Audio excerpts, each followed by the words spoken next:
ลูกว่าลืมและถิ่มถนอมพุทธให้แม่ย่ำเจ็บขาและปวดท้องลูกเสียหายใจแก่ให้ตนเจ้าได้จองเสาดอกคาแม่แม่จะเป็นห่วงต่อใจเย็นๆไปโดนคาแม่เอ้ยโอ้ย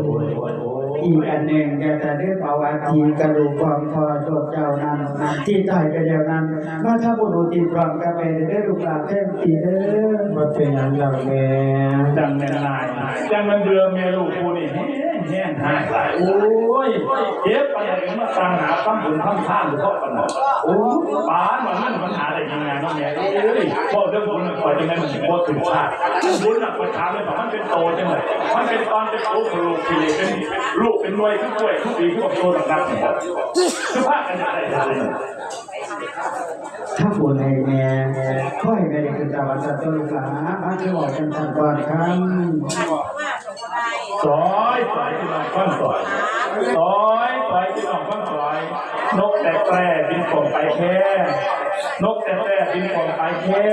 เจ้าพาผู้ใดบ้างแม่พวกที่เฮ็ดกาแฟมาป่าบ้านพูดกับจักรแก้วที่แก้วนี่อันนี้กันแค่ตีขึ้นก่อนแค่ตีขึ้นก่อนแค่ตีมาก่อนใช่ใช่ใช่ข้างบดีอยากจะบอก